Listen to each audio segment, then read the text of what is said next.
Alors Valérie Bugeaud, merci beaucoup d'être là. Merci beaucoup, Anne-Laure. C'est la deuxième fois que vous avez la gentillesse de répondre à mes questions et de présenter votre travail. Donc là, je vous reçois pour votre livre Du Nouvel Esprit des lois et de la monnaie, les moyens d'une véritable démocratie. J'ai eu la maladresse de ne pas inviter votre complice dans cette opération, Monsieur Jean Rémy, que j'ai eu l'occasion d'entendre lors de vos interventions qui sont diffusées sur YouTube. Et je le prie publiquement de m'en excuser et je me ferai pardonner, il viendra. Monsieur Jean Rémy a fait un gros travail, en tout cas de belles connaissances sur l'évolution de la pensée économique et je pense que les auditeurs auront plaisir à l'entendre. Donc, vous reviendrez accompagné de votre complice pour que lui puisse présenter sa partie, sa vision un peu plus économiste, qui est passionnante. Alors, vous, votre grande qualité, c'est votre formation de juriste. Vous êtes docteur en droit. Vous avez obtenu ce doctorat à la Sorbonne, donc une de nos plus belles universités de droit, je crois, une des plus glorieuses. Et je trouve que la richesse de votre travail vient de la rigueur du juriste appliquée à la question économique.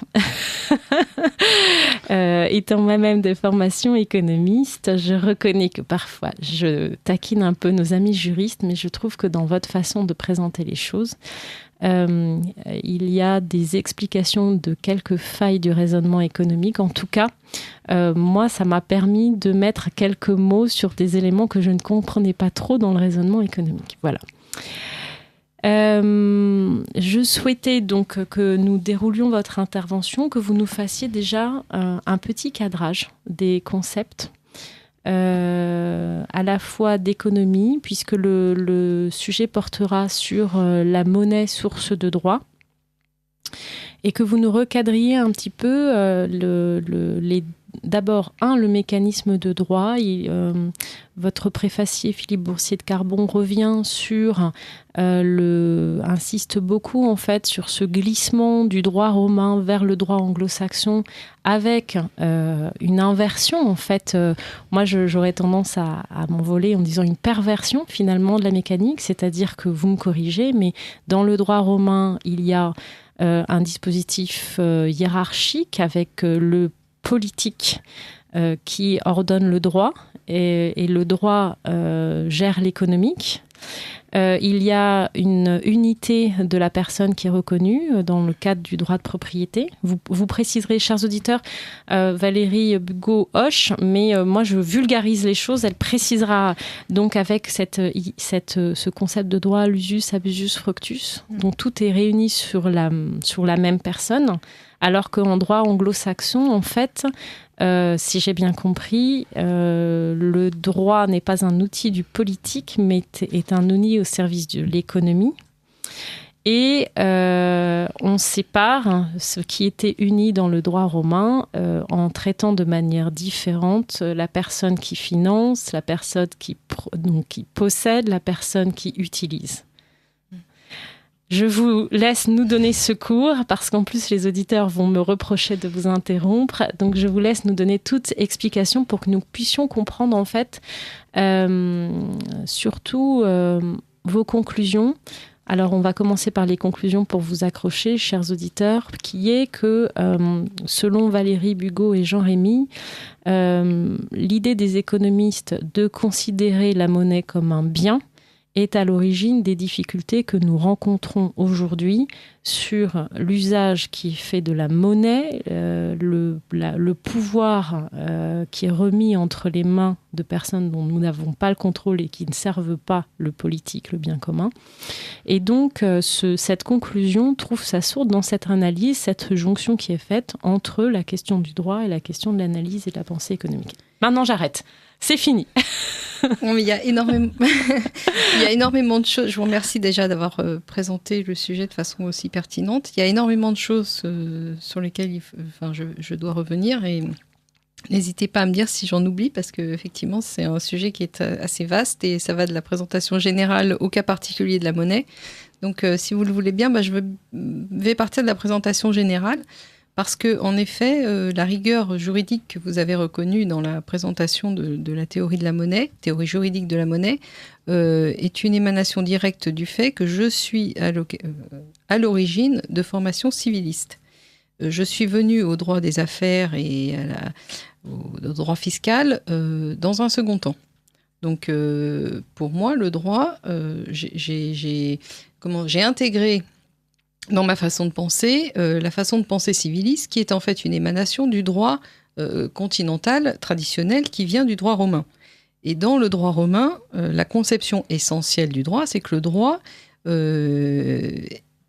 fait, est une émanation du phénomène politique, en tant que le phénomène politique est une façon d'organiser la vie de la cité, c'est-à-dire d'organiser la vie en commun de gens qui ont des intérêts divergents, pour ne pas dire antagonistes, et de quantité d'intérêts variés. Voilà.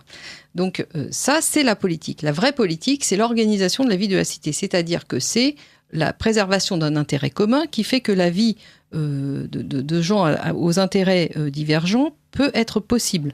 Voilà. C'est l'organisation. Des règles communes. Des règles communes qui permettent aux gens de s'entendre et de ne pas être dans un pugilat permanent, que si tout le monde veut bien ouvrir les yeux, qui est la réalité d'aujourd'hui, la vie que nous sommes collectivement en train de vivre aujourd'hui.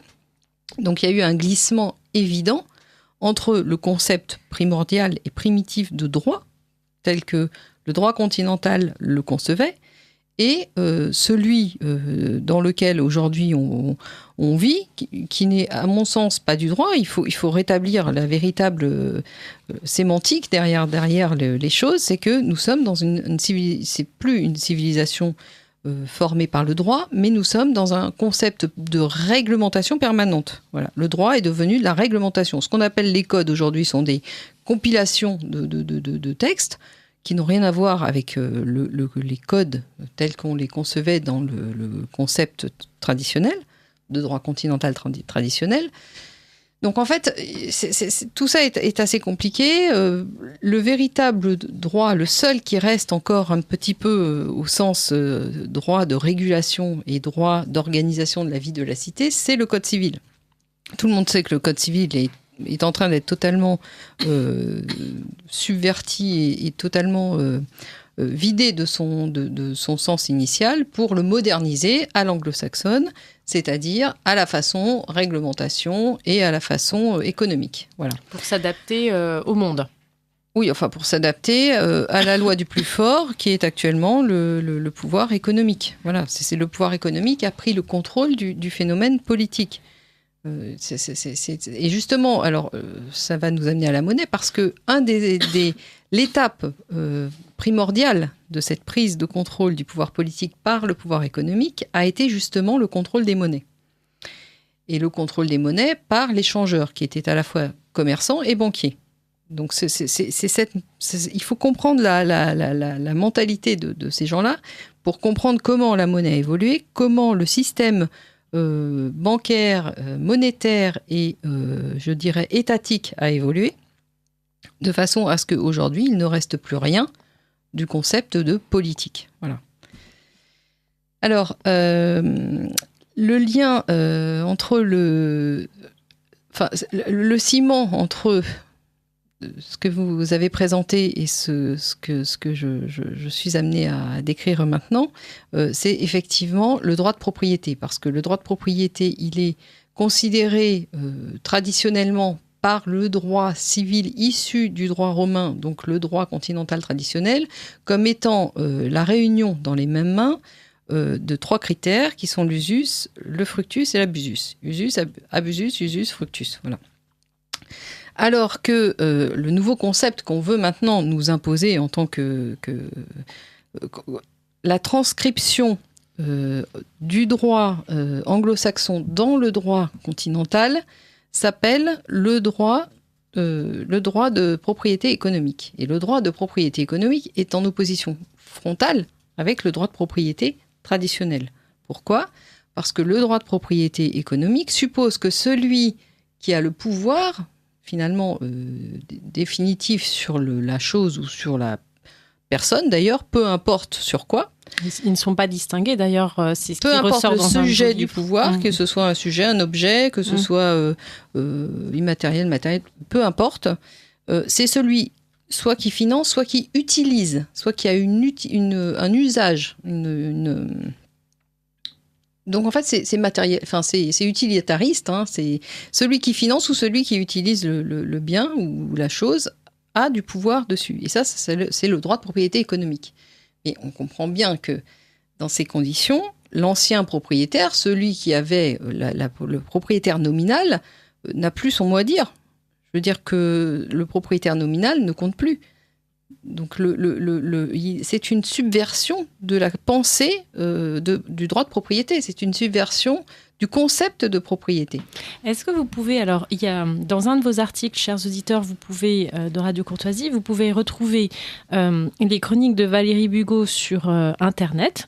Vous en avez publié un récemment sur l'histoire des données et la propriété des données. Donc, il y a un cas intéressant et moi, j'ai un petit point d'interrogation. Est-ce que c'est comme ceci que l'on peut expliquer, chers auditeurs, je ne suis pas un promoteur de la PMA, je vous rassure tout de suite, mais est-ce que c'est par ce dispositif intellectuel qu'on peut expliquer que certaines personnes justifient aussi l'usage le recours à la PMA et la commercialisation du ventre de femmes pour permettre à certaines personnes de devenir propriétaires d'un enfant? Bien entendu, l'origine de tout ça vient de la dichotomie, la radicale opposition qu'il y a entre la conception classique, traditionnelle, continentale du droit et la conception anglo-saxonne, pour qui le droit n'est qu'un instrument, n'est qu'une réglementation au profit des principaux propriétaires de capitaux. Et toute l'essentiel du droit anglo-saxon, c'est déterminé autour de ce noyau dur. Alors que le droit continental traditionnel était un droit respectueux de la personne, en fait, le droit était au service de l'intérêt commun de la personne en tant que conçu comme un élément d'un groupe. Voilà. Donc c'est en fait c'est la subversion radicale de la philosophie politique mais juridique qui est en fait une philosophie politique derrière. C'est cette subversion de la pensée par l'emprise monopolistique de la pensée anglo-saxonne qui amène à ce que nous vivons actuellement. Et je pense que les anglo-saxons sont même moins choqués par cette approche de la personne humaine que ne l'est des gens qui ont vécu traditionnellement sur le continent avec une conception issue du droit romain, issue de cette pensée juridique et politique classique. Voilà. Est-ce que vous êtes capable de répondre à cette... alors, c'est une question un peu théorique, mais pour moi, je me dis, dans le droit romain, il y a une vision de la personne... alors, elle trouve ses origines dans la Rome antique, mais... aujourd'hui, quand elle est arrivée jusqu'à chez nous, c'était une vision chrétienne du droit. On distinguait la personne et l'objet qui n'étaient pas gérés par les mêmes droits. Et puis, la personne était complète, c'est-à-dire que le droit de propriété était associé à une question de responsabilité. Et donc, on ne pouvait pas, une personne qui possédait quelque chose était intégralement responsable de ce bien, de cette chose-là. Il n'y avait pas de séparation de la personne. Est-ce que la rupture, elle vient de vieilles traditions anciennes, ou est-ce que c'est lié au fait que chez les anglo-saxons, il y a une émergence du protestantisme, une séparation en fait entre la philosophie, je dirais une laïcisation de la vie collective qui est antérieure à ce qui est arrivé chez nous en France notamment, et que on a voulu 200 ans avant ce qui s'est passé dans la Révolution française laïciser le droit, c'est-à-dire qu'on l'a technicisé pour ne pas faire rentrer en ligne de compte des questions de valeur morale. On l'a réduit à son expression comme gestion des questions économiques. Comme ça, il n'y avait pas d'arbitrage moral. Alors, Je vais vous avouer que je ne suis pas du tout spécialiste des religions. Ça, c'est la première chose. Maintenant, il est clair quand même qu'il y a un lien assez naturel qui s'est installé entre la pensée protestante et le matérialisme.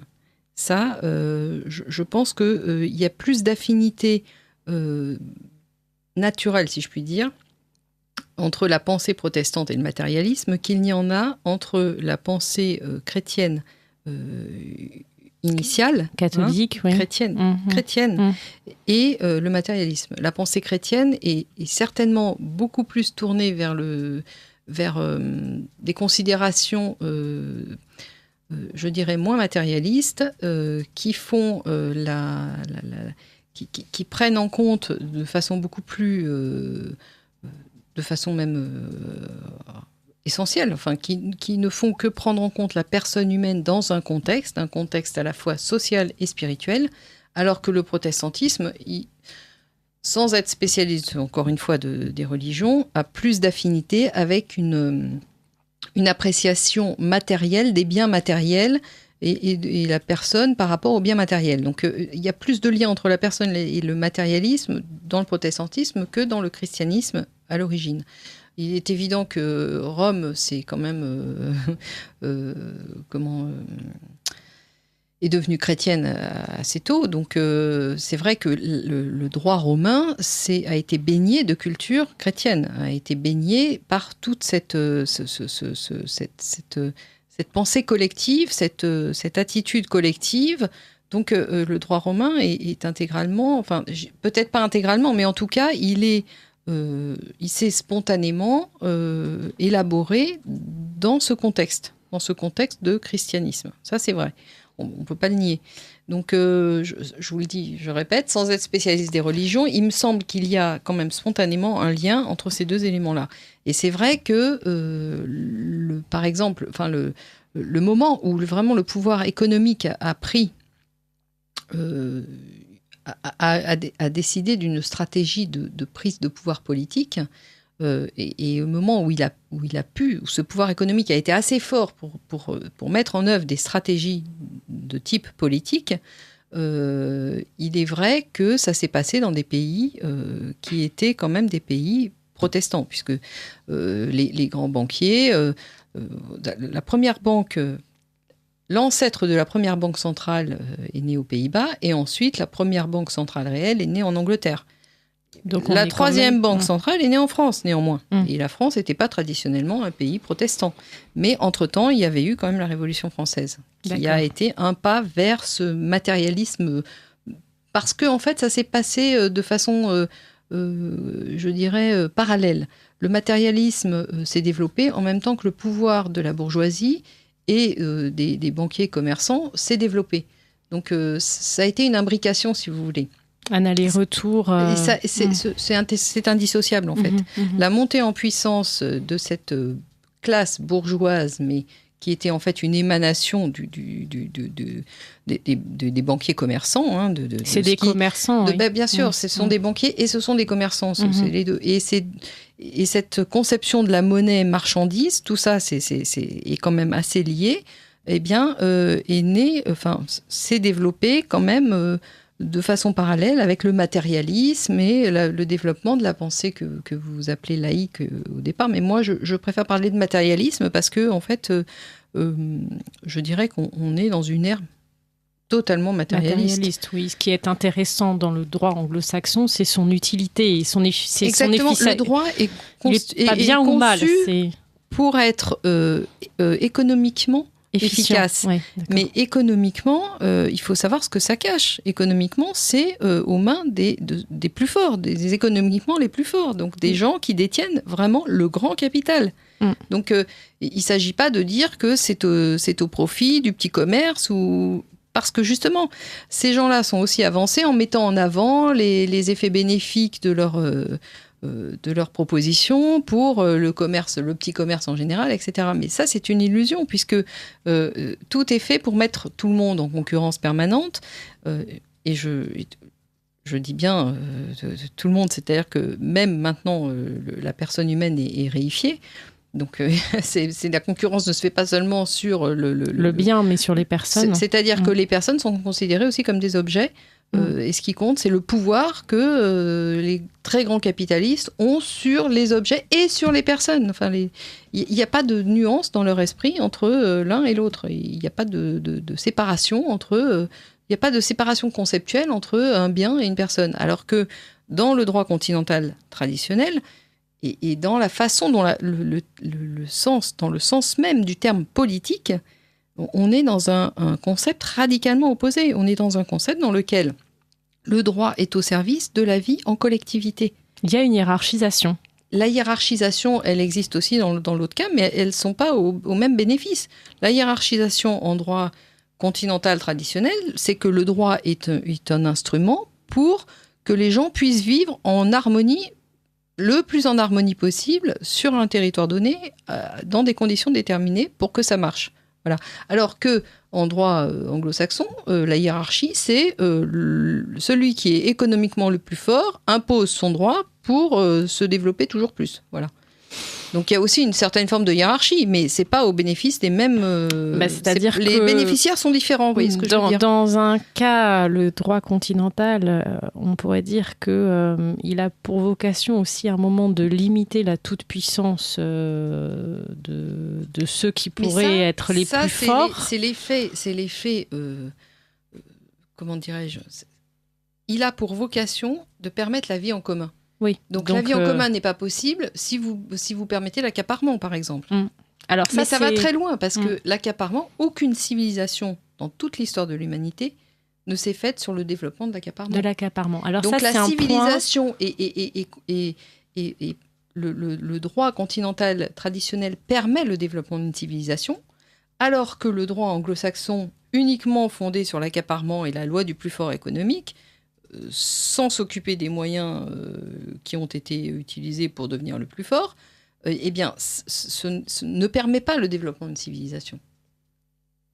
Chers auditeurs, il y a certains mots qui peuvent être dans nos milieux connotés, donc je tiens tout de suite à vous rassurer. Lorsque Valérie Bugeaud, et vous l'entendrez encore, utilise le terme d'accaparement, d'accumulation, on n'est pas dans une vision marxiste des capitalistes contre les pauvres ouvriers. Je préfère vous prévenir au cas où certains d'entre vous craindraient ce type de philosophie sous-jacente. On est bien dans l'observation d'un mécanisme. Et à propos de cette question d'accaparement, vous braquez la lumière sur quelque chose que je trouve de passionnant, c'est le rôle, en fait, donc vous dites bien, la monnaie n'est pas un bien, c'est un moyen d'organiser les échanges. Est-ce que vous pouvez préciser ?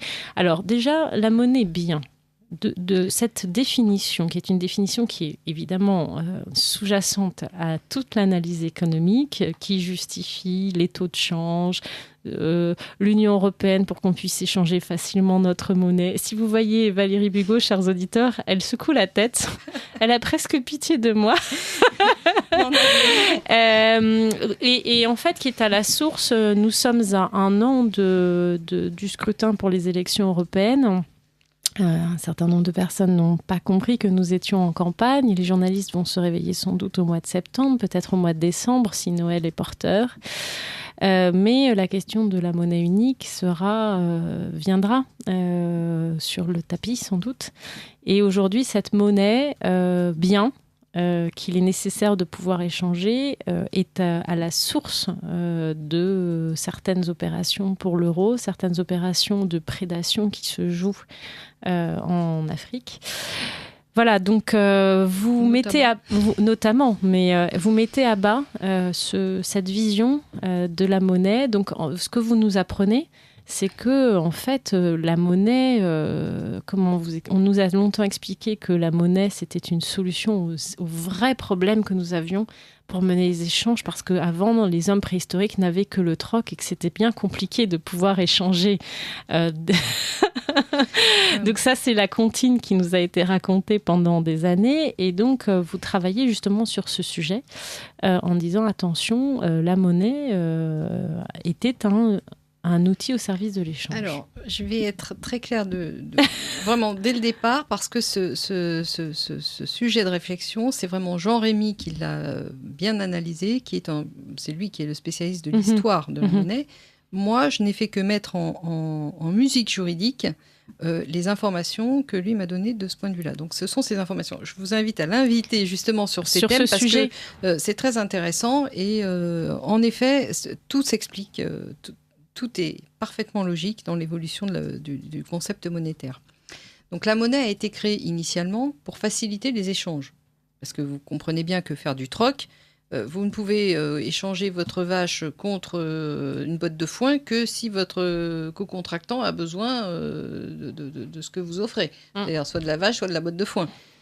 Si vous n'avez rien d'autre à offrir, c'est compliqué, ça grippe un peu les échanges.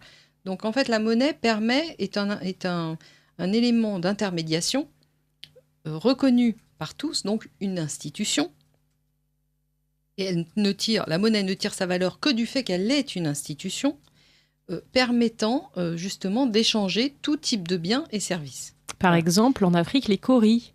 Ah oui, les coquillages qui servaient de monnaie. Effectivement, c'est sur chaque continent et sur chaque zone géographique à utiliser des choses différentes au départ. Le bétail aussi, c'est Jean-Rémy qui m'a appris tout ça. Le bétail, au départ, était utilisé comme monnaie d'échange, mais c'est vrai que voilà, ça a ses limites, parce que transporter une vache, c'est quand même pas si simple. Donc, il vaut mieux quand même transporter du blé, des coquillages. Voilà, exactement. Donc, la monnaie, voilà, elle est née pour ça, pour faciliter les échanges. Au fur et à mesure du temps, au fur et à mesure de la pratique, les changeurs, la monnaie est devenue une pièce de métal. Donc ça a été l'argent, ça a été l'or, etc. Et puis dans cette subversion de la conception monétaire, le pouvoir papal a eu aussi un rôle, et un rôle néfaste qui a été dans le sens des banquiers, dans le sens d'une conception purement matérialiste de la monnaie, en disant, en prenant parti contre le droit de seigneuriage de chaque seigneur sur la monnaie qu'il éditait, et en disant la monnaie ne dépend pas, la valeur de la monnaie ne dépend pas du seigneur, mais uniquement du poids de métal qui est attaché. Voilà. Donc tout ça a fait que la monnaie a été irrémédiablement, au fil du temps, s'est irrémédiablement cristallisée autour du phénomène de métaux précieux. Donc la monnaie était devenue en fait synonyme d'or ou d'argent. Voilà. Ça a perduré longtemps. Quand le dollar a été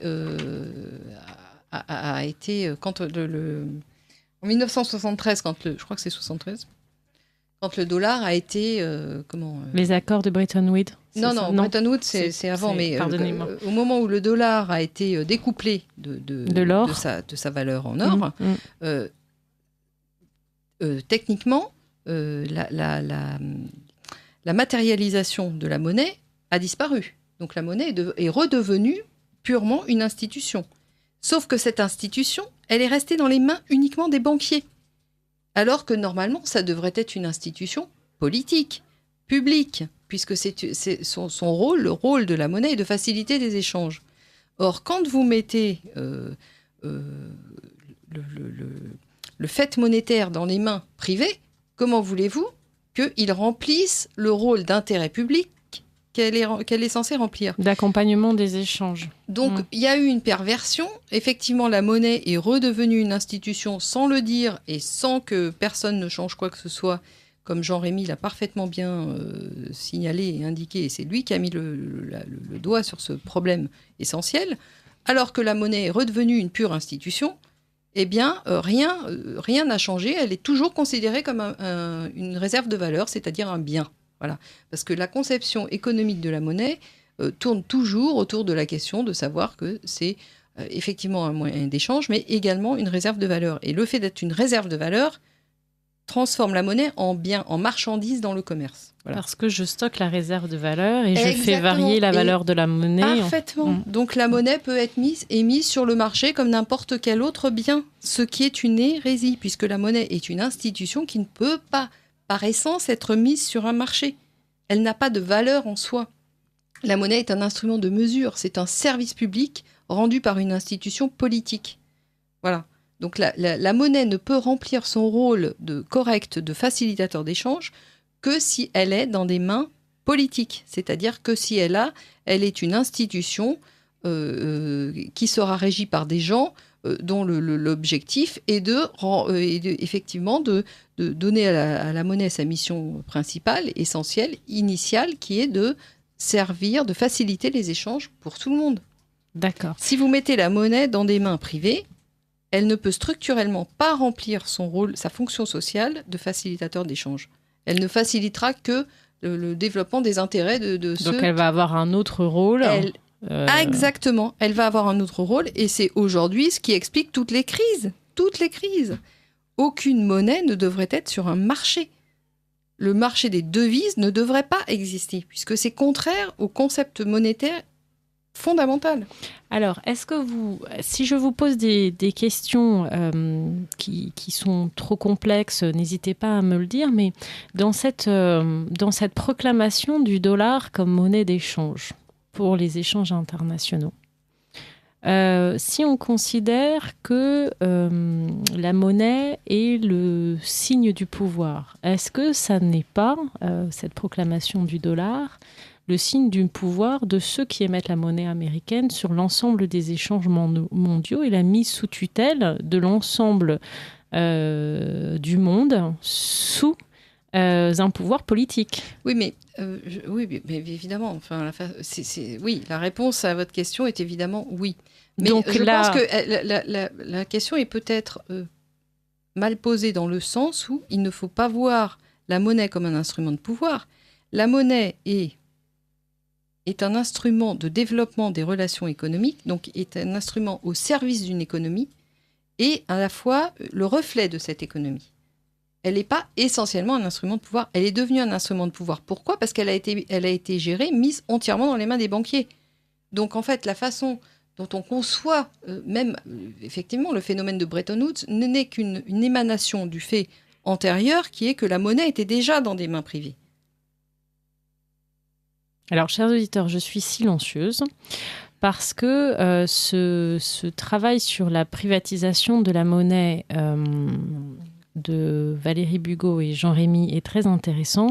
Et vous avez insisté à plusieurs reprises déjà lors de votre dernier passage sur le fait que déjà la privatisation de la monnaie, la remise entre les mains des banques était un problème, mais aggravant ce problème, il y a l'anonymat des personnes qui détiennent la monnaie. Et on reboucle sur moi ce qui me taraude, en fait, c'est que mon vieux côté un peu libéral détestable fait que j'aurais tendance à vous dire, bon, si on arrive à faire que le privé travaille pour le bien commun, pourquoi pas. Mais là, le problème, c'est que l'anonymat des mains qui détiennent le pouvoir monétaire fait qu'elles sont irresponsables et donc ne peuvent pas être sanctionnées lorsque les catastrophes arrivent. Bien entendu, mais tout ça est lié, en fait, il n'y a pas de... Ce que je voudrais, je ne sais pas si je vais trouver les mots corrects, mais j'aimerais faire comprendre à votre auditoire, à mon auditoire, qu'il n'y a pas de rupture de conception. Tout se trouve dans une continuité historique. Voilà. Donc le phénomène monétaire accaparé par des mains privées a permis à une certaine catégorie d'individus qui avaient beaucoup qui avait accaparé la monnaie et l'or et donc les biens matériels et qui étaient dans une optique d'accaparement, dans une dynamique d'accaparement, ont permis à ces gens-là de prendre de plus en plus de pouvoir économique et donc de se dire on va aussi pouvoir prendre le pouvoir politique parce qu'ils n'avaient pas le pouvoir politique à l'époque. Donc ces gens-là ont... Comment expliquer ? Ils ont manœuvré de telle sorte que ils n'ont pas pu prendre un pouvoir politique directement, parce que les gens se seraient élevés contre eux, en disant non, nous, on n'a pas envie de devenir les esclaves de quelques personnes. Donc ils n'ont pas pu faire ça ouvertement. Donc tout ça s'est développé et n'a pu se développer qu'à une seule condition, c'est d'instaurer l'anonymat des capitaux. Et l'anonymat des capitaux s'est développé en même temps que s'est étendu le pouvoir des banquiers commerçants. Ça a été ensemble, en fait. L'un n'aurait pas pu avoir lieu dans les proportions qui se sont développées, que nous connaissons aujourd'hui, sans l'anonymat des capitaux. L'anonymat des capitaux est un des piliers essentiels de la conception économique actuelle. C'est-à-dire que la conception économique qui est que certaines personnes anonymes accaparent de plus en plus de biens matériels, de plus en plus de pouvoir politique, etc. Et cet accaparement des biens matériels a été fait parallèlement à un accaparement du pouvoir politique par l'intermédiation de deux éléments essentiels. Le premier, ça a été le principe de séparation des pouvoirs, qui n'est en réalité pas une limitation du pouvoir comme ça nous est présenté, mais une dissolution du pouvoir, du vrai pouvoir politique. Et parallèlement, pas simultanément, mais dans le développement de ce phénomène, s'est imposé le parlementarisme anglo-saxon. Parce que vous savez que les parlements d'Ancien Régime n'avaient rien à voir avec les parlements aujourd'hui. On dit parlement, mais on désigne des univers totalement opposés. Le parlement d'Ancien Régime, c'était une cour de justice. Aujourd'hui, le Parlement, c'est tout à fait autre chose. C'est un organisme dédié à faire des lois, fabriquer des lois. Mais comme ils ne comprennent pas ce qu'ils font, c'est pas eux qui font les lois. Oui, non, mais... oui, mais je comprends le principe. La séparation du pouvoir et l'arrivée du parlementarisme anglo-saxon a permis aux détenteurs du pouvoir économique de prendre le pouvoir politique, mais de façon asymétrique.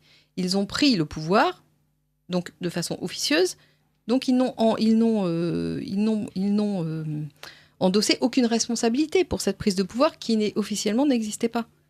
Donc ça a permis ça c'est la méthode du banquier commerçant qu'ils ont utilisée depuis toujours, c'est de séparer la notion de pouvoir de la notion de responsabilité. La division, ça j'aime beaucoup cette explication que vous faites. Mais c'est l'explication la plus simple, la plus évidente et la plus réaliste que l'on puisse donner. Ces gens-là n'ont pu prendre autant de pouvoir que parce qu'ils sont restés anonymes, et ils sont restés anonymes, donc ils n'ont pas pu être responsables. Et pas pu être désignés. Ils ne sont pas plus responsables aujourd'hui qu'ils ne l'étaient il y a 300 ans. Or, leur pouvoir s'est considérablement développé. Aujourd'hui, ils veulent instaurer un pouvoir mondial à leur mesure. Voilà. C'est-à-dire un pouvoir qui sera concentré dans quelques mains et tout le reste de l'humanité sera considéré comme des esclaves. Enfin... C'est vers ça qu'on se dirige, et c'est vers ça que la propriété économique nous dirige, c'est vers ça que toute la pensée anglo-saxonne nous dirige, et tout le monde sait qu'aujourd'hui, la pensée anglo-saxonne est dominante, même dans la conception même du monde et de la vie en société. Et si on veut changer les choses, il faut revenir essentiellement là-dessus. Sinon, on ne pourra pas changer. On ne peut pas déplorer des effets dont on chérit les causes. Tout simplement. Simplement lutter contre cette pensée, ce qui est... Si, c'est très simple en fait. On nous fait croire que c'est compliqué, mais ce n'est pas compliqué du tout. Il faut juste revenir aux fondamentaux. Qu'est-ce que c'est que la politique ? Qu'est-ce que c'est que le pouvoir ? Qu'est-ce que c'est que la responsabilité ? Qu'est-ce que c'est que la monnaie ? Qu'est-ce que c'est que l'entreprise ? C'était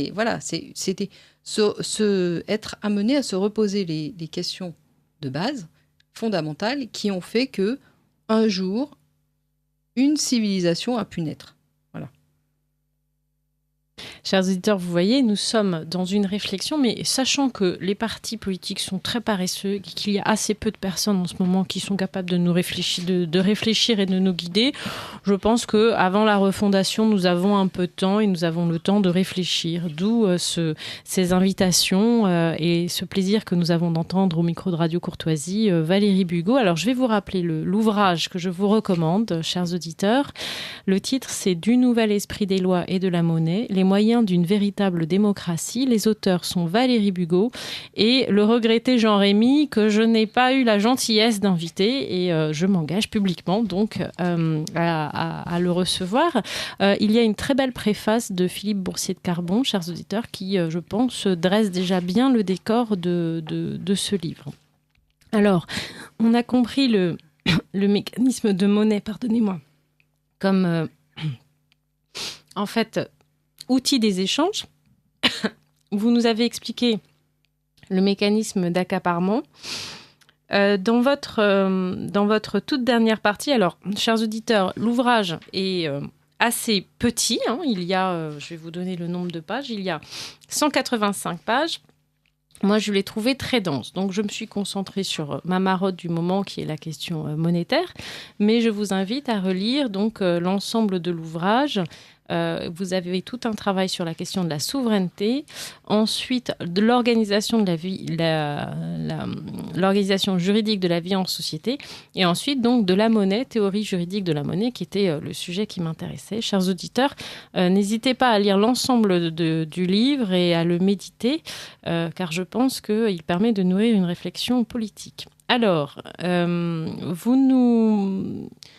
je voudrais que vous ayez le temps de nous présenter, parce que moi, je garde en tête cette question de la monnaie unique, qui a été source de débat, évidemment, lors de la présidentielle, qui est une source de frayeur pour les Français.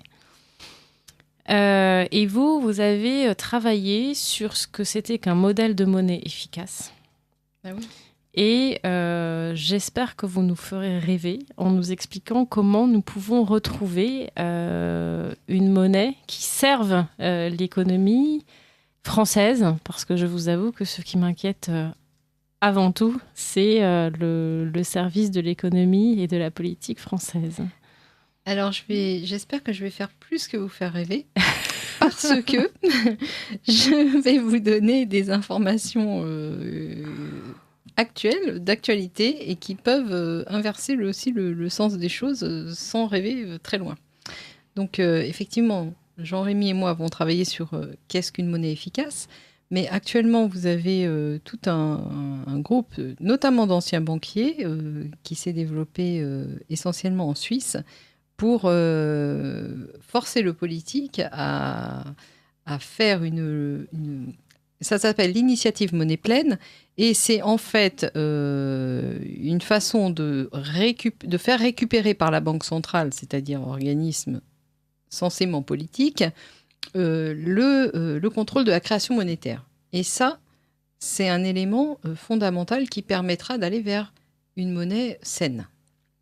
Alors évidemment, vous imaginez bien que tous les grands banquiers, les grandes banques internationales, les banquiers centraux sont vent debout contre cette initiative monnaie pleine, qui est néanmoins une initiative populaire, une initiative populaire et de nature constitutionnelle. C'est-à-dire que si une majorité de Suisses votait, je crois que c'est début juin, cette initiative, la constitution suisse serait modifiée de façon à retirer aux banques privées la création monétaire. C'est quand même énorme. C'est fondamental. Très intéressant. Fondamental. Donc je vous invite à aller sur le site www.initiative-monnaie-pleine.ch anti/. Voilà. D'accord. Donc ça, c'est pour le petit... C'est pour me dire que mes rêves pourraient devenir réalité plus vite prévu, plutôt que je ne le crains. Exactement, plutôt que vous ne pouvez le rêver. Oui, exactement. Ça, c'est la première chose. Alors, selon vous, quels sont les... Alors, aujourd'hui, on constate... Alors, je voulais juste revenir sur votre présentation de l'euro en tant que monnaie unique. L'euro, j'ai compris que l'euro n'avait jamais été une monnaie unique. C'est un panier de monnaie en indivision. Voilà. Donc ça n'a rien à voir avec une monnaie unique. Chaque monnaie d'État garde une valeur particulière et différente de l'État voisin. C'est-à-dire que l'euro il y a des taux de change français, cachés. Exactement, l'euro français, l'euro grec ou l'euro marque. Voilà, l'euro marque l'euro-franc, l'euro-marque n'ont rien à voir entre eux. Avec la monnaie grecque, c'est encore tout à fait différent. Donc, c'est une illusion de monnaie unique. C'est une illusion de monnaie unique et ça crée des tiraillements énormes puisque chaque détenteur de monnaie dévaluée dans son propre pays veut aller cacher sa monnaie dans la banque centrale de l'État fort, ce qui est l'Allemagne. Donc l'Allemagne se retrouve, la banque centrale allemande, la BUBA, se retrouve avec un bilan, dans son bilan, d'état de monnaie dépréciée. Vous voyez ce que je veux dire ? Donc les Allemands sont plus si contents que ça de la monnaie unique. Et il y a une bonne partie des Allemands qui voudraient bien se débarrasser de cet euro. Alors ils n'osent pas parce qu'il y a toute cette imbrication géopolitique, de domination... voilà, d'intérêts financiers, industriels. Donc il y a beaucoup d'autres intérêts qui font que ça tiraille dans les deux sens. On ne sait pas lequel va gagner finalement. Mais il n'est pas exclu de penser que peut-être que c'est les Allemands qui seront à l'initiative de l'explosion de l'euro. De l'euro dite monnaie unique, réputée unique. Peut-être y aura-t-il à terme 2 euros, l'euro, les euros faibles et les euros forts. Alors les euros forts, ça va être les euros des pays du Nord, mais enfin bon, c'est peut-être pas si évident que ça non plus. Et puis les euros faibles, eux, ça va être un nombre d'États qui va certainement aller croissant. Donc la France fera partie des euros faibles. Évidemment. Quel est, pour ce cas de la monnaie européenne, qui est un cas d'école, à mon avis, de brouillage des idées, brouillage des valeurs, brouillage des intérêts, brouillage du politique. Oui, il y a beaucoup de cas d'école, on peut en donner beaucoup, mais effectivement, la monnaie en fait partie. Je trouve que c'est un élément... Alors, c'est vrai que c'est mon petit côté un peu éco, mais je trouve que c'est un élément facile de compréhension dans le cadre d'un débat politique. Déjà, il y a un élément qui est intéressant, c'est que lorsque vous parlez de monnaie, vous expliquez bien qu'il s'agit d'un outil qui est organisé par un pouvoir politique sur un territoire donné. Donc, une monnaie n'a pas de sens sur un territoire qui n'est sur pas... la terre entière, vous voulez dire ? Oui, sur la terre entière et sur un territoire qu'on s'achemine. Sur un territoire où le politique, finalement, n'a pas déterminé la zone de droit qui est sous son contrôle. Donc, évidemment, puisque en fait, une monnaie est au service d'une économie. Et les économies sont nécessairement locales parce qu'elles sont contingentées par tout un tas de matérialités qui dépassent le simple... la simple construction humaine, qui peuvent être des conditions atmosphériques, des conditions géologiques. Oui, la capacité de déplacement pour les échanges. Capacité de déplacement pour les échanges, tradition commune qui fait que les gens peuvent s'entendre plus facilement ou pas, capacité de communication linguistique aussi, parce que vous savez qu'une langue véhicule des valeurs et véhicule une façon de concevoir le monde. Donc, il est plus facile d'échanger avec un voisin qui a la même conception du monde que vous qu'un voisin qui n'a pas du tout les mêmes repères. La même langue. Enfin, le même concept. Oui. Le même cadre de référence. C'est ça, le même référentiel. Philosophique, c'est un grand mot, mais la même conception vraiment du monde. Parce qu'il y a des malentendus en permanence. Donc, une économie ne peut être que locale, et une monnaie est là pour faciliter les échanges au sein d'une économie. Donc la monnaie, elle est par nécessité locale. Donc elle est entourée de frontières, normalement, je me trompe ? Oui, qui dit local dit des limites. Oui. Donc les limites, vous les mettez comment ? Ça s'appelle des frontières, non ? Ça sera soit les douves qui entourent le village, soit les frontières qui entourent une nation. Les limites, elles sont inhérentes au phénomène économique et au phénomène monétaire. Après, ce qui est intéressant dans le cadre du développement d'une civilisation, c'est justement que ces limites soient organisées politiquement, c'est-à-dire dans le sens où les gens peuvent... la sérénité de la vie en commun est assurée. Voilà, un minimum de sérénité. Évidemment, il y aura toujours des antagonismes, etc. Il y a toujours des gens mécontents. On peut jamais... À partir du moment où vous mettez des gens en commun... il y aura toujours des mécontents. 3 personnes en commun, il y a forcément du débat. Mais évidemment, donc la question n'est pas de savoir si on peut faire un monde idéal, la question est de savoir comment organiser les choses alors que nous sommes tous limités et qu'on a tous des intérêts divergents pour que ça se passe le mieux possible. Voilà. Alors, Et aujourd'hui, on est dans une conception radicalement opposée. Radicalement opposée, mais comme là, je ne souhaite pas m'appesantir sur les souffrances des nôtres et les souffrances du monde. Non pas, chers auditeurs, que je veuille m'enfermer dans un monde rose, mais je pense que parfois, il faut regarder un peu plus loin que la ligne de combat pour savoir où on va. Donc, c'est un peu le sujet de cet entretien. Pour vous, quels sont les critères d'une monnaie efficace ? On voudrait, d'une baguette magique, mettre en place une monnaie efficace. Comment doit-on réfléchir ? Que doit-on faire ?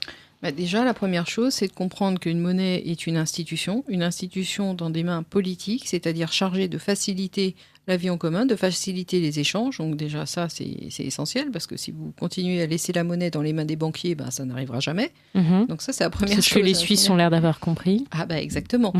Et puis j'aimerais bien, il serait vraiment très intéressant que le monde entier comprenne ça. Donc ça, c'est la première chose. Et puis la deuxième chose, après, c'est de mettre la bonne quantité monétaire en circulation. Qu'elle soit sous forme matérielle ou dématérialisée, n'a aucune forme d'importance. Aucune forme d'importance. Ça me fait penser justement, par association d'idées, ça me fait penser au blockchain. Je voulais juste, en aparté, expliquer que la blockchain est ab initio conçue comme une réserve de valeur. Donc, ce système ne permet pas, de façon conceptuelle, de remplir le rôle d'une monnaie saine. Voilà. Donc, par contre, il peut rendre certains services. Et puis, comme c'est un instrument très efficace de transmission de valeur, la blockchain, la théorie de la blockchain peut être utilisée dans sur beaucoup d'autres choses que domaines que monétaires, et pour rendre des services vraiment très importants à la collectivité.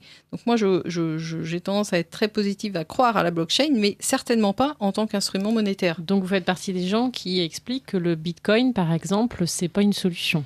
Ah non, mais le Bitcoin... C'est pas une monnaie refuge. Mais non, c'est une monnaie qui fera de toute façon toujours l'objet de spéculation, puisque c'est conçu pour être une marchandise. À partir du moment où vous mettez une monnaie sur le marché, et donc elle sera soumise à spéculation, et donc elle ne peut plus remplir son rôle. Donc, et donc, si c'est un bien, parce que j'ai entendu souvent des promoteurs du Bitcoin expliquer que c'était un moyen d'échapper au système bancaire, sauf que si le Bitcoin est une marchandise, il peut être acheté par le système bancaire, que ce soit du dollar ou de je ne sais pas quoi. À partir du moment où c'est soumis à spéculation, les banquiers rachèteront toujours, parce que c'est eux qui ont le monopole aujourd'hui de la domination économique. Donc, c'est un leurre. Exactement, c'est un leurre.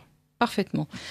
En revanche, je pense que dans le domaine international, la blockchain peut être utile pour des pays pour échapper à des embargos ou à des sanctions qui, notamment, leur interdisent de passer par SWIFT.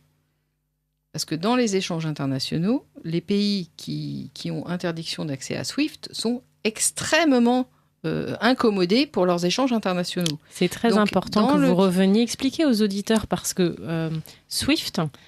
c'est un mécanisme qui n'est pas connu de tout le monde. Il faut déjà avoir un petit peu vu ce que c'était que les normes d'échange bancaire, les questions internes. Quelle est cette mécanique de SWIFT ? Alors moi, je ne suis pas spécialiste de SWIFT. Non, je ne vous demande pas d'être une spécialiste, justement, mais juste de nous expliquer comment... d'échanger les différentes... toutes les transactions financières passent par ce dispositif qui est finalement pas si transparent que ça non plus. Donc, c'est un numéro, alors les codes SWIFT, en fait, c'est un numéro d'identifiant unique. Il faudrait que vous interrogiez Jean-Rémy là-dessus. Oui. Il sera certainement plus performant que moi. C'est un numéro d'identifiant unique, en fait, qui est donné aux différents intervenants, qui fait que, donc je ne sais pas quelle est l'autorité qui attribue ces numéros. Oui, c'est SWIFT, je pense. Et donc, qui fait qu'on peut procéder à des règlements internationaux. Des règlements, d'ailleurs, en banque. Parce que même dans le cadre national, quand vous n'avez pas de code SWIFT, vous ne pouvez pas faire de... je pense qu'il y a d'autres mécanismes de compensation. Mais à l'étranger, c'est pas possible. Donc alors sur ces questions-là, je vous invite à interroger Jean-Rémy, parce qu'il sera beaucoup plus performant que moi. Donc ça sera pour Jean-Rémy la question sur les codes SWIFT. Absolument, parce que lui, il a beaucoup travaillé dans tout ça, donc il connaît ça par cœur.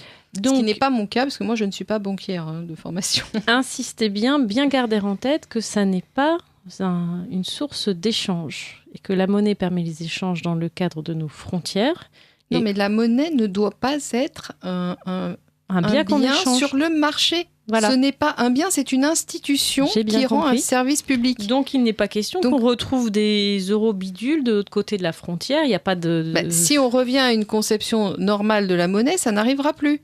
Parce que la monnaie n'a pas de valeur en soi. On ne va pas aller spéculer sur quelque chose qui vaut rien. On ne spécule que sur des choses en pensant que sa valeur va augmenter ou diminuer. Voilà. Donc, quand même, il faut se souvenir que l'Empire britannique s'est développé à un moment où la monnaie était un bâton, un bout de bois. Donc ce bout de bois n'avait aucune valeur. Voilà, et ça n'a pas empêché l'Empire britannique de se développer. Donc il faut comprendre que c'est pas parce que la monnaie en soi n'a pas de valeur en tant que marchandise qu'elle ne rend pas des services. Vous voyez ? Bien au contraire, elle rend beaucoup plus de services en n'ayant pas de valeur en soi qu'en ayant une, puisque quand elle a une valeur en soi, elle est accaparée par des gens qui ne veulent plus rendre les services publics. Vous comprenez ? Oui, ils veulent monnayer, ils kidnappent la monnaie, ils vont monnayer sa remise sur le marché. Ils prennent le pouvoir comme ça. Donc la monnaie ne peut pas conceptuellement faire l'objet de marchandises, de marchandage, pardon. Alors, du coup, je reviens à votre définition. Donc, vous dites, pas question, l'idée que défendent certains de revenir à l'étalon or, de considérer que la monnaie a un rapport avec l'or, ne vous paraît pas ? Le problème avec l'or, c'est que les échanges se sont développés dans de telles proportions, c'est que je ne suis pas très sûre qu'il y ait la bonne proportion d'or sur le globe permettant de faire une adéquation entre la monnaie telle qu'elle doit rendre le service qu'elle rend et l'or. Donc ça, déjà, c'est pas sûr. Deuxièmement, l'or, c'est une marchandise. Donc elle est soumise à spéculation. Donc elle ne peut structurellement pas remplir le rôle d'une monnaie saine. Voilà, on en revient toujours à ça. Donc, il faut trouver quelque chose qui n'ait pas de valeur. Alors, ça peut être n'importe quoi, que ce soit matériel ou dématérialisé, n'a pas d'importance. Mais je pense que, par exemple, l'argent, qui est en quantité beaucoup plus importante sur le globe, est certainement plus à même de rendre un service monétaire que l'or. Voilà, ça, c'est la première chose. Mais ceci étant, ça peut aussi être sous forme dématérialisée. Ce qui est le plus important, c'est que la monnaie soit en adéquation avec les besoins d'une économie marché déterminé, voilà. D'accord. C'est-à-dire ni trop peu, ni trop, ni trop peu. Parce que si elle est en quantité excessive, eh ben, elle ne permet plus d'échanger sereinement, puisque ça brouille la valeur marchande des biens. Et si elle est en quantité trop réduite, elle ne permet pas non plus de faire les échanges correctement. Donc la monnaie doit être en quantité suffisante, c'est-à-dire qu'il doit y avoir une corrélation entre le dynamisme économique d'un territoire et la valeur de sa monnaie. Donc en fait, la monnaie, elle n'est liée ni à un bien matériel, ni à une qualité de service ou quoi que ce soit. Elle est liée à un ensemble de phénomènes économiques. Et c'est ça qui permettra de valoriser les monnaies les unes par rapport aux autres. C'est le dynamisme économique de la zone qu'elle reflète. Voilà. Et ça demande un contrôle et une recherche permanente de la part du phénomène politique sur les besoins réels de l'économie qui doit être régulée. Voyez ? Quand on avait un dispositif... Sachant que la monnaie n'est pas là pour réguler l'économie non plus. Oui, voilà. Moi j'ai bien compris. Alors, chers auditeurs de Radio Courtoisie, le raisonnement de Valérie Bugeaud est difficile à visualiser parce que cette idée de décrocher la monnaie de quelque chose de matériel, de tangible, ça rompt en fait avec les habitudes que nous avons. Mais non, pas du tout. depuis que le dollar a été découplé de l'or, la monnaie est totalement dématérialisée. Oui, c'est vrai, Elle est totalement dématérialisée. Au contraire, les habitudes actuelles sont dans la dématérialisation intégrale. La carte bleue. Sauf que aujourd'hui, la dématérialisation par l'usage de la carte bleue, par exemple, est facturée par les banques. On est sur un dispositif de privatisation bien entendu, complète. puisque la monnaie a été totalement privatisée par les banquiers.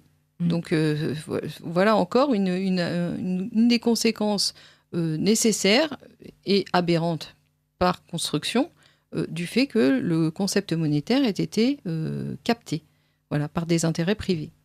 À l'époque où la France avait la maîtrise de sa monnaie, on lui a reproché d'utiliser la planche à billets. Oui, alors... Comment vous expliquer ? Parce que c'est quelque chose... supposons que la monnaie soit dématérialisée, que l'intégralité... Bon, alors, déjà, je voudrais revenir sur le phénomène suivant, c'est qu'on accuse toujours le politique d'utiliser la planche à billets. Mais il faut savoir que la monnaie est quand même dans les mains des banquiers, c'est-à-dire pas des politiques, depuis fort longtemps, depuis l'instauration des banques centrales. Donc déjà, il faut balayer cet argument qui est un argument totalement fallacieux. Et qui est pour la monnaie, fois, depuis au moins 300 ans, est gérée par des intérêts privés. Donc le politique n'a rien à voir dans la gestion monétaire. Donc les planches à billets, elles n'ont pas été faites par les politiques ou façadement, peut-être... facialement fait par des hommes politiques, mais en réalité sous des contraintes, sous l'exécution, sous des contraintes qui lui étaient dictées par le pouvoir économique. Donc déjà, il faut balayer ces arguments qui n'en sont pas. C'est important. Ça, c'est la première chose. C'est un des rares moyens de défendre aussi le politique en disant attention, les inflations dont nous avons été victimes. Mais bien sûr, mais un politique digne de ce nom et donc qui est responsable devant les gens qu'il est censé réguler, enfin le groupe de personnes qu'il est censé réguler, doit rendre des comptes. Et en effet, la juste appréciation de la bonne quantité monétaire en circulation fait partie des comptes qu'il doit rendre. Mais à ce moment-là, on est dans un système de responsabilité politique, de responsabilité juridique et de responsabilité sociale. Comprenez ? Oui, alors que actuellement, nous ne sommes pas du tout dans ce système-là. Le politique ne peut pas être rendu de responsable d'un phénomène dont il n'a pas le contrôle. Exactement. Ce qui est d'ailleurs leur défense, en disant que c'est pas de leur faute s'il y a eu l'inflation. Mais bien entendu. Mais, de toute façon, l'inflation, elle est liée à un excès de monnaie en circulation, et cet excès de monnaie en circulation, c'est toujours le politique qui est rendu responsable, alors qu'en réalité, il est absolument indispensable de comprendre que c'est le phénomène économique qui contrôle tout ça. Voilà, donc quel est l'intérêt que peuvent avoir les institutions bancaires, les banques centrales, à entraîner une abondance monétaire et un effondrement de la valeur monétaire ? L'intérêt, il est immédiat, c'est la captation des biens tangibles. Parce que quand tout s'effondre, quand les cours s'effondrent, quand les choses n'ont plus de valeur, les gens vont récupérer pour un... Vous avez de l'or de farfadet et eux ont une belle maison. Bien entendu. C'est ça. L'intérêt est très simple. Il est tellement évident que la plupart des gens ne le voient pas. Les grandes crises financières ont toutes débouché sur une concentration des capitaux, puisque les actifs n'ont plus de valeur. Voilà. Chers auditeurs, moi j'apprécie vraiment ces réponses de Valérie Bugeaud qui, je trouve, sortent un petit peu de ce qu'on a l'habitude d'entendre dans les débats économiques sur le méchant capitaliste ou le méchant politique corrompu. Je ne dis pas que nos hommes politiques sont des anges gardiens de notre société, rassurez-vous. Non, ils sont souvent des stipendiés. Mais je pense qu'il est important de savoir, de bien distinguer le maître du valet.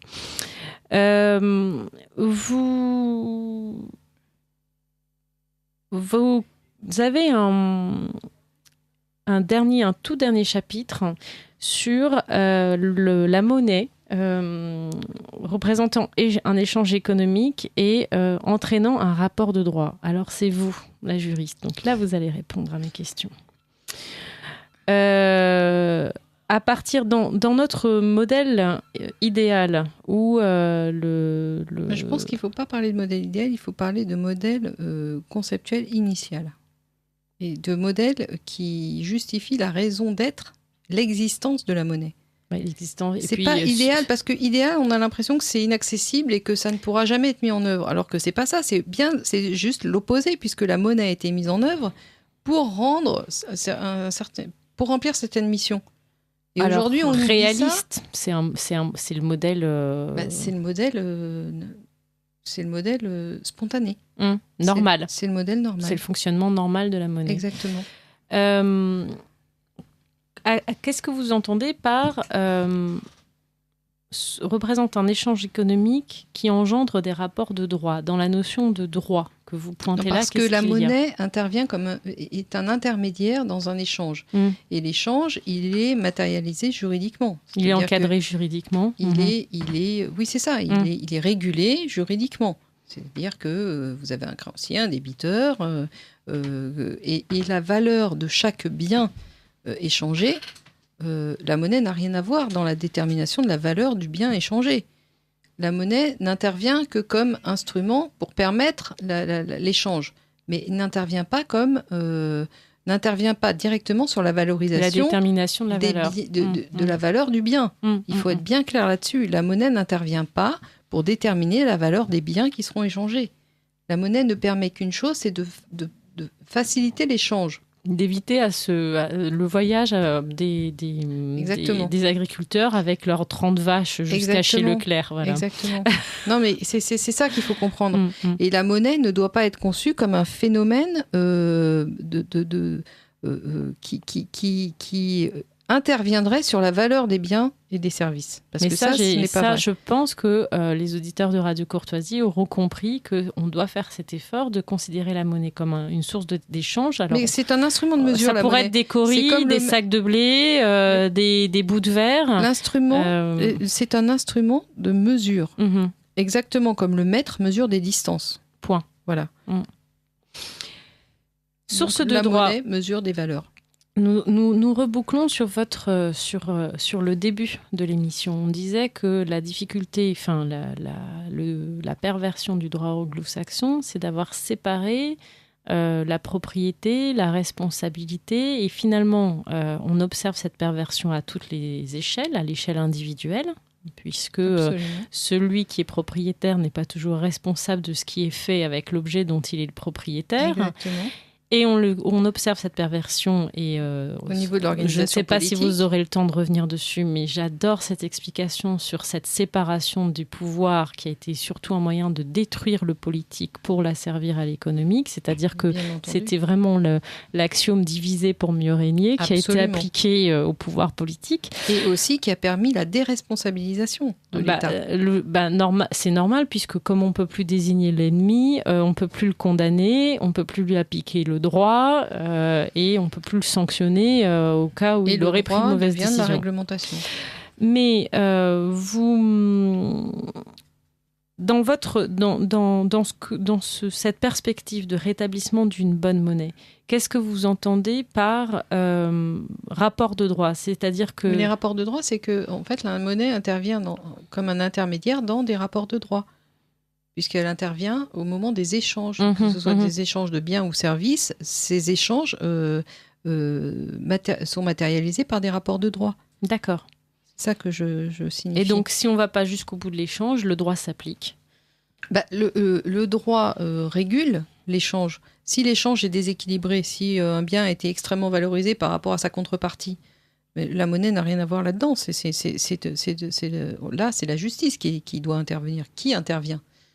C'est ce qu'il faut comprendre. La justice et la monnaie, la monnaie n'entre pas en interaction dans l'évaluation de la justice de l'échange. Voilà. C'est ça qu'il faut aujourd'hui, comprendre. Votre réponse soulève une question. Nous savons qu'il y a tout un dispositif qui est mis en place par les intérêts, j'appellerais ça anglo-saxons, pour développer des tribunaux pratiquement privés où d'arbitrage, exactement, où la loi est faite par l'OMC qui est à l'origine de ça. Et je dois dire, et d'ailleurs j'invite les gens à lire mon livre parce que je le détaille dans l'ouvrage que vous avez cité On va redonner le titre précisément aux auditeurs. Vous pourrez donc vous procurer aux éditions Sigeste, chers auditeurs de Radio Courtoisie, le livre de Valérie Bugeaud et Jean Rémy, dont le titre est « Du nouvel esprit des lois et de la monnaie, les moyens d'une véritable démocratie ». Alors, le concept fondamental de l'Union européenne, c'est que les traités sont fondamentalement des traités commerciaux. Des traités de commerce avec une organisation institutionnelle permettant l'application exactement du traité. Donc, quand vous avez des traités commerciaux et quand vous élaborez des juridictions qui sont chargées de mettre en œuvre des traités commerciaux, est-ce que vous appelez ça la justice ? Moi, non. Mais je veux dire, les juridictions de l'Union européenne ne sont pas là. Elles sont là pour respecter la bonne mise en œuvre des traités par les États et par les personnes. Pas pour assurer la justice des traitements entre les puissants et les moins Absolument puissants. pas. Mais j'invite les gens à lire les traités et à lire les missions des juridictions européennes. Les juridictions européennes n'ont qu'une seule mission, c'est de vérifier que les traités sont bien mis en œuvre et bien appliqués. Donc on est totalement hors de contrôle politique, on est totalement dans un champ qui n'a plus rien à voir avec une justice au sens où le droit traditionnel l'entendait, en tout cas en droit continental. Voilà, donc en fait, si on veut bien observer les choses de façon logique et objective, factuelle, eh bien, les juridictions de l'Union européenne ne sont qu'une application du principe général inclus dans le principe de l'OMC, qui est que des juridictions doivent être là pour générer et vérifier et contrôler la bonne application des traités, voilà, ou des transactions commerciales. C'est tout, c'est une application. L'Union européenne s'interprète... Alors évidemment, l'OMC est arrivé après, mais le principe de le libre-échange est quand même en œuvre. Avant que l'OMC n'intervienne, c'était déjà des idées qui se cachaient derrière le GATT, etc. C'était déjà des dispositifs qui étaient mis en place. C'était des dispositifs qui étaient mis en place et qui auraient pu ne pas l'être parce que vous aviez l'Organisation internationale du commerce, l'OIC, qui était fondamentalement divergent par rapport à ce qui est devenu l'OMC et qui aurait pu prendre le contrôle. Mais simplement, l'OIC était fondé sur des principes que j'appellerais de droit continental traditionnel. Et on a vu que dans le rapport de force entre le droit continental traditionnel et le droit anglo-saxon, le droit continental traditionnel a perdu ce rapport de force. Définitivement perdu. Parce que la force des capitaux s'est imposée à la force du politique. Donc la reconquête du pouvoir et de l'indépendance de nos nations, parce que la question se pose pour la France, mais pour l'Allemagne, l'Italie, le Portugal, l'Espagne. Bien entendu, dans les mêmes termes. Est-ce qu'on peut dire que la reconquête de la monnaie et le rétablissement d'une monnaie qui conforme à son usage initial est la première étape du redressement de nos pays? Absolument, parce que ça sera la première étape. On reprendra le processus en sens inverse, alors que la privatisation de la monnaie a été la première étape vers le contrôle du politique. La reprise en main de la monnaie par le phénomène politique sera une déconstruction méthodique de toute la, de ce qui a été fait. De toute la construction monstrueuse qui a été mise en œuvre par ces intérêts privés. Ne croyez-vous pas que aujourd'hui on assiste à un tel... il y a quand même des tensions actuellement sur les marchés internationaux qui sont liées à la monnaie. C'est le moins qu'on puisse dire. Vous noterez, chers auditeurs, ma façon délicate de présenter les choses. Je ne voudrais pas être trop catastrophiste. Je vous rappelle que j'ai d'autres moments où je peux être pessimiste, mais là, j'essaye d'être optimiste. Est-ce que ce système ne va pas mourir de lui-même ? Ah non, je pense que le système ne mourra pas de lui-même. C'est-à-dire que le système est devenu tellement monopolistique, c'est-à-dire que le pouvoir pris par j'appelle les très grands capitalistes, parce que ça fonctionne avec une chaîne de soumission. Donc vous avez ceux qui tirent les ficelles tout en haut et puis tous les autres qui sont asservis. C'est la servitude volontaire, vous voyez, il y a plusieurs façons de servir. Eh bien, si les gens ne prennent pas conscience de tout ça, on va tous se retrouver esclaves. Et ça, j'invite les gens à lire mon livre une fois de plus, parce que l'esclavage financier va amener l'esclavage des corps. Et c'est déjà le cas par bien sûr. Donc, en gros, ceux qui ne détiennent pas le pouvoir politique, donc les plus gros, les plus riches finalement, les plus grands capitalistes, les autres deviendront des pièces de rechange, des pièces de rechange pour la vie éternelle de ceux qui ont le pouvoir et qui veulent instaurer un pouvoir de type dictatorial mondial, au niveau mondial. Il faut bien le souligner. Hein. Le nouvel ordre mondial, c'est un pouvoir de nature dictatoriale et qui sera instauré au niveau mondial. Il y aura une monnaie unique, une monnaie mondiale, il y aura un gouvernement mondial, il y aura peut-être une religion mondiale, etc. Donc il faut comprendre que si les gens ne se réveillent pas, les choses ne sont pas naturellement en leur faveur. La pente du phénomène en cours n'est pas en la faveur des populations. Ça, il faut bien le comprendre. Ce qui peut s'effondrer, c'est les monnaies, c'est l'institution financière. Les institutions financières internationales peuvent et vont s'effondrer. Parce qu'il faut quand même se rappeler que les tensions que nous connaissons actuellement sont essentiellement dues au fait que la monnaie, le dollar en tant que monnaie internationale, n'est pas apte à remplir le rôle d'une monnaie internationale, puisque c'est en même temps une monnaie nationale. Et les contraintes économiques d'une monnaie nationale sont en opposition avec les contraintes économiques d'une monnaie internationale. Donc les plus grands banquiers, qui sont situés à la City, ont compris ça depuis déjà un bon moment. Donc ils se sont opposés à ce que le dollar reste monnaie. C'est la raison pour laquelle le dollar, à leurs yeux, ne pouvait pas rester monnaie d'échange international. Et de toute façon, c'était aussi assez naturel parce que ça impliquait des contraintes sur le territoire américain qui n'étaient à terme pas gérables. Néanmoins, une grosse partie, certains très grands capitalistes ont tiré leur puissance de la domination mondiale du dollar en tant que monnaie internationale. Donc, il y a des tiraillements entre ces différentes factions. Voilà. Donc aujourd'hui, une très grosse partie des problèmes, je dirais, géopolitiques, mais monétaires, mais également géopolitiques que nous connaissons, sont liés à ces tiraillements-là. Voilà. Mais c'est pas parce que il est sans doute souhaitable que le dollar perde le statut de monnaie internationale, ça c'est sans doute souhaitable, mais c'est pas pour ça qu'il est souhaitable que la monnaie continue à rester dans les mains des banquiers. Parce que si la monnaie internationale n'est pas le dollar, mais qu'elle continue à être gérée par les mêmes personnes, c'est le par les mêmes ou autre banques, chose, avec les mêmes mécanismes de gestion. Ça serait plutôt le DTS, ça va pas être le yen. Oui, j'allais vous monnaie demander, internationale, je crois qu'il y a déjà des choses qui sont dans les cartons. Le DTS pourra prendre un autre nom par la suite.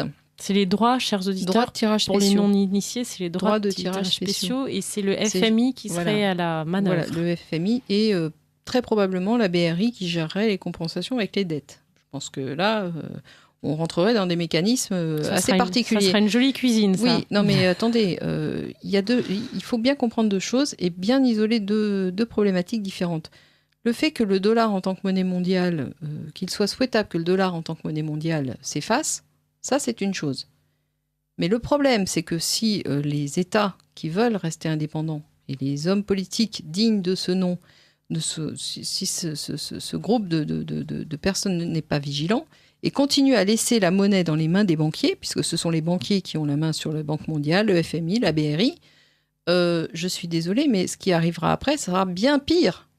Sera beaucoup plus dangereux, beaucoup plus grave. Donc ce que vous nous dites, c'est que même en vue d'un effondrement du dollar, si nous un effondrement du système financier international tel qu'il est connu, nous devrions déjà préparer les chaloupes avec des dispositifs monétaires nationaux sous contrôle des États. Absolument, parce que sinon nous allons tomber de Caribancilla et dans des conditions, dans un contexte toujours plus dramatique pour les populations.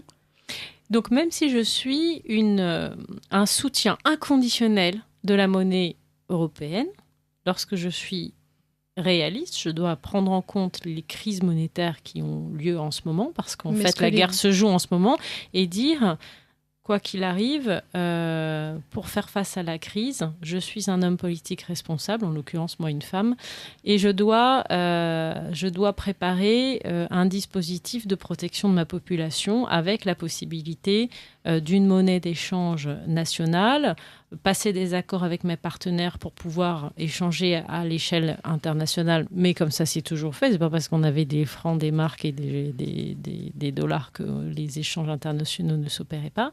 Et évidemment, placer le contrôle de cette monnaie intérieure entièrement sous le contrôle de l'État français. Sous le contrôle politique, bien entendu. Mais est-ce que, d'après vous, en tout cas dans nos pays occidentaux, est-ce que, d'après vous, ce qu'on appelle politique, qui voilà, dans le les conditions que j'ai politique décrites, est-il capable d'avoir ce genre de démarche ? Est-ce que d'après vous, c'est envisageable ?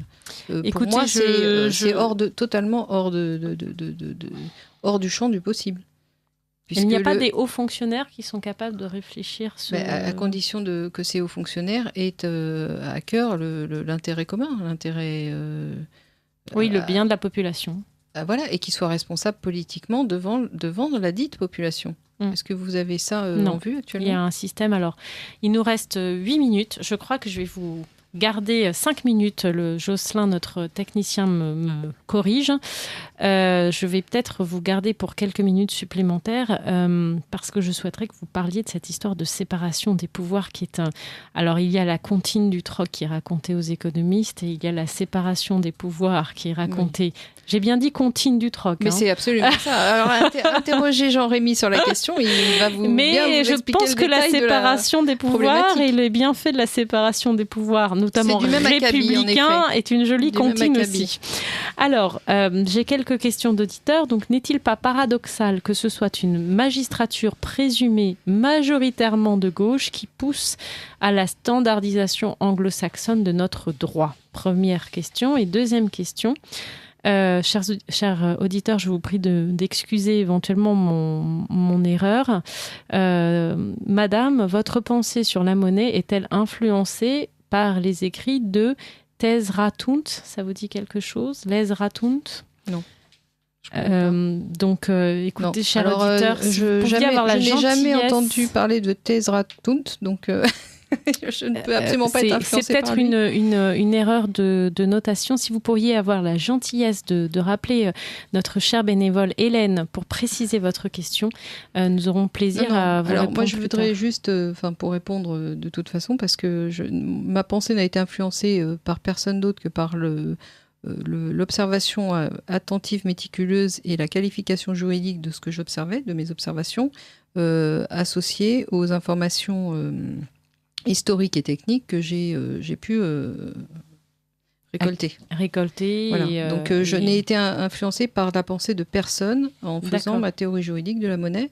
Nous avons fait cette théorie ensemble avec Jean-Rémy, chacun apportant ses propres compétences.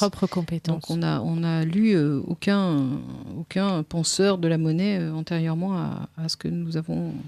Pour cette question sur le lien entre notre magistrature réputée de gauche et son soutien à la standardisation anglo-saxonne, est-ce que vous avez des éléments de réponse pour notre auditeur, sachant que vous avez le droit de déborder un petit peu sur la deuxième partie? Je vous remercie pour votre autorisation. Oui, alors mon élément de réponse, c'est que pour moi, les partis politiques droite-gauche sont d'abord, c'est une émanation déjà du principe du parlementarisme anglo-saxon. C'est une façon de capter le pouvoir et de canaliser le pouvoir. Les partis politiques sont là pour canaliser et capter et instrumentaliser finalement, comment dirais-je, accaparer le discours politique et finalement l'instrumentaliser parce que, d'une part, le limiter, et d'autre part, l'inclure dans un champ idéologique.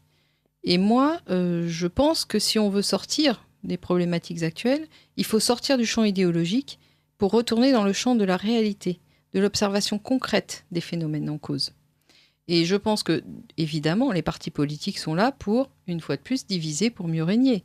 c'est un instrument idéal de division des populations. Et d'empêchement de réfléchir résistance et de sortir du cadre que l'on nous impose. Si on veut sortir de ce cadre, il faut sortir de la réflexion idéologique. Et sortir de la réflexion idéologique passe en priorité par sortir du concept de parti politique. Chers auditeurs, sur cette brève réponse, nous allons conclure notre première partie et on se retrouve dans quelques minutes pour répondre aux dernières questions que notre douce Hélène est en train de nous apporter. À tout de suite, chers auditeurs.